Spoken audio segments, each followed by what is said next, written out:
और बनारस का हाल हो। अरे आपन पूछबा ना तो सब भोलेनाथ की कृपा हो, बाबा जैसन चाहिए वैसने तो होई। और मैं क्या कहूँ बनारस, ये तो बहुत है नॉर्मल सी बात है। हम बनारसी ऐसे है ना भैया, जहाँ रहते हैं वहाँ बस माहौल बना देते हैं। मतलब अपने अक्खर से फक्कड़ मिजाजी पर जो आ गए ना तो समझ लिया गुरु, कौनो हाल में तुननन के छोड़ब नहीं। जे तोहार मूड खराब हो कि अगर मनई का हाल बेहाल हो, अरे चला तनी घाट किनारे गंगा मैया के निहारे, और कुछ न सूझे तब बाबा के दरवाजे। चाहे कितनो घंटा घड़ियाल बजे, लेकिन मन अंदर से इतना हरहरा जाए ना कि कहबा। वैसे बनारस की शान में इतनी बातें कहने के बाद में इतना तो पक्का है कि अब तक आपके अंदर का बनारसी भी जाग गया होगा, वो भी फुल एनर्जी के साथ। तो इतना देर काहे करत हुआ मालिक, तनी हाथ बढ़ावा और रेडियो के आवाजवा तनी और बढ़ा देना। काहे से कि आज हो शनिचर, मतलब शनिवार, मतलब सैटरडे, मतलब या तो हाफ डे या फुल डे। और संडे के अलावा यही एक दिन होता है जब होती है छुट्टी, और हर हफ्ते आती है ये छुट्टी, नॉट ओकेजनली। हाँ, तो इससे पहले कि बनारस आप ये सोचें कि आज घूमने कहाँ चलें, तो just hang on and come closer to your radio set, क्योंकि it's 7:46 AM in the studio की घड़ी। और ये बनारसी इमरती आपकी मीठी कीर्ति आ गई है देश के नंबर 1 चैनल आपकी अपनी वाणी आकाशवाणी पर लेकर एक और entertaining and informative episode of good morning Banaras, जहां आज आप जानेंगे अपने हेल्थ के बारे में बहुत ही सूक्ष्म लेकिन बहुत ही बड़ी बात, और बनारस के एक ऐसे कोने के बारे में जिसे लगभग 90% लोग जानते ही नहीं है, लेकिन ये जगह है बहुत ही इंटरेस्टिंग। सोचे और सोचते सोचते इस ट्रैक को भी एंजॉय कीजिए, जिसमें है आपकी मीठी कीर्ति के दिल की बात, जो है बनारस सिर्फ और सिर्फ आपके लिए खास। रियली बनारस तुम ही हो बंधु, तुम ही सखा, और मैं हूँ बनारसी मीर्ति आपकी मीठी कीर्ति, जिसके साथ आप एंजॉय कर रहे हैं बनारस का number 1 morning show good morning Banaras on आपकी अपनी वाणी आकाशवाणी। और मैं क्या हूँ बनारस की, अगर आपने अभी तक जंतर मंतर नहीं देखा तो क्या देखा, आपने ठीक सुना, जंतर मंतर। जी नहीं, वो दिल्ली वाला नहीं, अपने बनारस वाला। वही तो मैं कह रही थी ना कि लगभग 90% लोगों को पता ही नहीं कि अपने बनारस में भी जंतर मंतर जैसी कोई जगह भी है, जो न सिर्फ ऐतिहासिक है बल्कि जानकारी से भरी है, एजुकेशनल है, and most importantly a good place to explore, must visit to a destination है। नाम तो सुना होगा आपने, मान मंदिर घाट। हाँ जी, दशाश्वमेध घाट के बाद राजेंद्र प्रसाद घाट और फिर मान मंदिर घाट, जहाँ है मान महल मतलब पैलेस। और इस मान महल पैलेस जो की बिल्डिंग है, इसके अंदर है जंतर मंतर। इस पैलेस में एंट्री फी है 25 रुपए, और एंट्री करते ही आपको देखने को मिलेगा एक अमेजिंग सा म्यूजियम, जहाँ बनारस से रिलेटेड स्पेशल चीजें तो आपको देखने को मिलेंगे ही, लाइक लकड़ी के खिलौने, बनारसी साड़ी, पान की दुकान, हथकरघा, बनारसी साहित्य और साहित्यकार की कृतियाँ। और इन सब को डिटेल में जानकारी देने के लिए हर सेक्शन में प्रोजेक्टर के थ्रू ऑडियो वीडियो क्लिप्स, जिसको देखना बनारस इज अ ग्रेट। और इस म्यूजियम के आगे सीढ़ियों से आप जब आगे बढ़ेंगे ना, तो आपको देखने को मिलेगा लगभग 300 साल पुराना 1737 में जयपुर के महाराजा जय सिंह द्वितीय द्वारा बनवाई गई वेधशाला मतलब ऑब्जर्वेटरी, जिसका नाम है जंतर मंतर। पूरे भारत देश में सिर्फ 5, नई दिल्ली, जयपुर, मथुरा, उज्जैन और वाराणसी। महाराजा जय सिंह को विज्ञान और खगोल विज्ञान में बहुत गहरी रुचि थी, जिसके चलते इन ऑब्जर्वेटरीज के कंस्ट्रक्शन में डिजाइन और प्रौद्योगिकी के साथ साथ प्रचलित तकनीकी का भी ध्यान रखा गया था।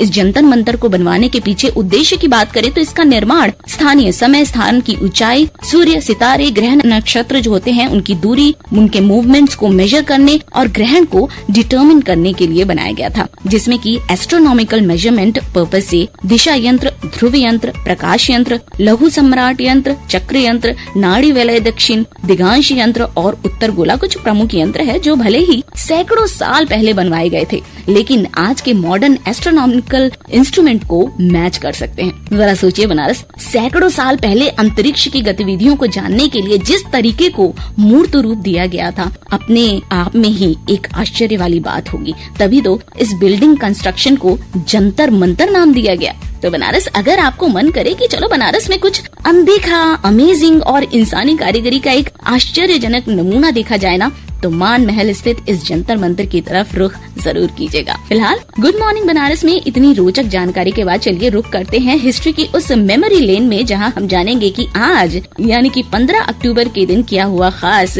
देश दुनिया में।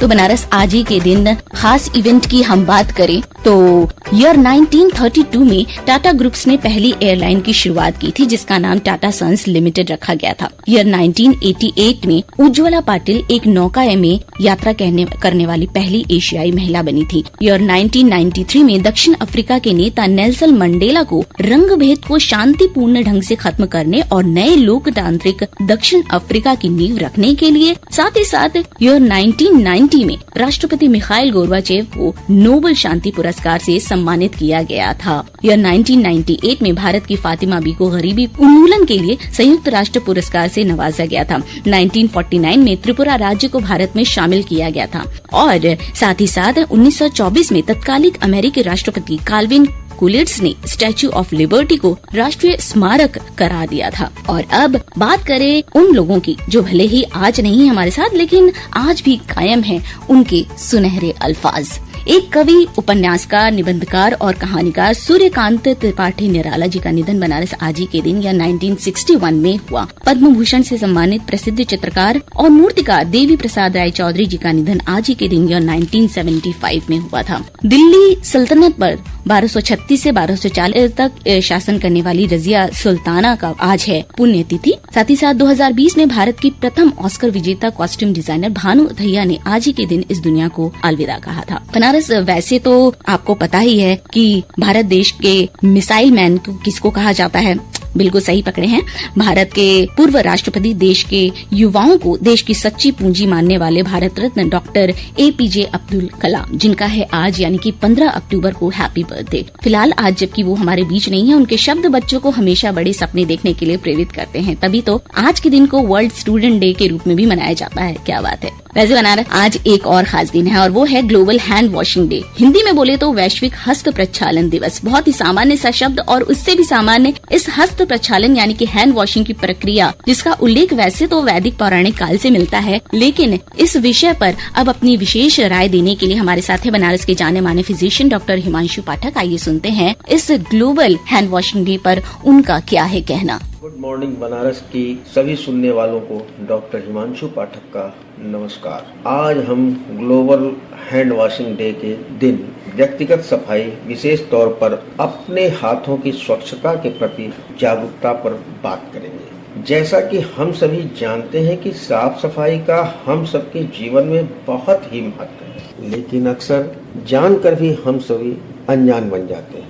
हमें अपने हाथों की सफाई पर विशेष ध्यान देना चाहिए, क्योंकि हाथ को धोकर खाना नहीं खाने से कई प्रकार की बीमारियों को हम निमंत्रण दे देते हैं, जैसे पीलिया, साधारण बुखार, टाइफाइड, टीबी, हैजा, पेचिस, कई प्रकार के चर्म रोग, सामान्य सर्दी जुकाम, आंखों में होने वाला संक्रमण और वर्तमान समय में विश्वव्यापी कोरोना जैसी घातक बीमारी को भी हम आमंत्रित कर लेते हैं। जैसा कि हम सभी जानते हैं कि प्राचीन काल से ही आयुर्वेद के अष्टांग हृदय संग्रह में एक श्लोक में कहा गया है कि रक्तजा जंतमोणवः सौक्षम्यात् केचित् दर्शना, अर्थात कई रोग सूक्ष्म जीवाणुओं के संक्रमण से उत्पन्न होते हैं। ये जीवाणु इतने सूक्ष्म होते हैं कि आंखों से दिखाई नहीं देते, लेकिन हमें गंभीर रूप से संक्रमित कर देते हैं। अभी बीते सालों में हम सभी ने एक विभत्स यातना को झेला है, कोरोना के रूप में, जिसके संक्रमण ने इस संसार से अनेक जिंदगियां हम सबसे छीन ली। उस दौरान एक नई चीज भी बहुत तेजी से उपयोग में आई, सैनिटाइजर के रूप में। हम सभी ने सैनिटाइजर का उपयोग भी बहुत ही ज्यादा किया, क्योंकि वो आसान समझ में आया, लेकिन उससे भी हमारी त्वचा को काफी नुकसान हुआ। इसलिए जहां तक हो सके सैनिटाइजर का उपयोग करें, लेकिन विशेष परिस्थितियों में ही। और जहां प्रयास ये करना चाहिए कि हाथों को धोते समय इत्मीनान से हाथ को धोना चाहिए। साबुन लगाते हैं तो कम से कम 30 सेकंड से 1 मिनट के बीच तक हम लोगों को खूब अच्छे से अपने हाथों को रगड़ के साफ करना चाहिए, जिससे उंगलियों के बीच में जो असंख्य अदृश्य सूक्ष्म जीवाणु उसमें छिपे हुए हैं, जो हम लोगों को दिखाई नहीं दे रहे हैं, वो नष्ट हो जाएं और उनके संक्रमण से हम सभी लोग बचे रहें। तो ये याद रखने वाली चीज है कि साबुन और पानी का प्रयोग हमेशा करें। अपने हाथों को धोते समय कुछ भी खाने के पहले निश्चित तौर पर हाथ धोकर ही खाना खाएं। ऐसा करने से हम स्वस्थ रहेंगे और हम हर तरीके के संक्रमण से बचे रहेंगे। जय हिंद। हाँ भैया, तो बनारस सबसे पहले तो डॉक्टर साहब को धन्यवाद। और अब एक और जरूरी बात, वो ये कि भले ही आपके लिए ये नॉर्मल हैंड वॉशिंग हो इग्नोरिंग, लेकिन चाहेंगे तो आप भी नहीं ना अपनी सेहत से हाथ धोना। तो अगर ना मिले साबुन या लिक्विड हैंड वॉश तो अपने पास रखिए paper soap, easy to carry और सैनिटाइजर के पर सेफ तरीका है साबुन और पानी की लेस अवेलेबिलिटी को ओवरकम करने का। फिलहाल बनारस मेरा टाइम ओवर हो रहा है, आपको बाय बाय कहने की बारी आ गई है। लेकिन जाने से पहले बता दूं, इस बार काशी विश्वनाथ धाम में कनाडा से लाई गई अन्नपूर्णा माता की प्रतिमा को स्थापित करने के बाद अन्नकूट पर पहली बार भव्य आयोजन की तैयारी है, जहां भक्तों के लिए मां अन्नपूर्णा के प्रसाद और खजाना वितरण की व्यवस्था की गई है। इसके साथ ही एक और गुड न्यूज ये है कि 5 साल के इंतजार के बाद कालीन से जुड़े व्यापारियों और कारोबार वालों के लिए 43वां इंडिया कारपेट एक्सपो आज से शुरू हो रहा है। तो अपनी उड़ान की तैयारी में लग जाइए। और अब ये बनारसी मीठी आपकी मीठी कीर्ति गुड मॉर्निंग बनारस के एपिसोड से ब्रेक लेने जा रही है। 8:30 बजे मधुरिमा प्रोग्राम में फिर से मिलेंगे। तब तक के लिए स्टे ट्यून्ड विद आपकी अपनी वाणी आकाशवाणी।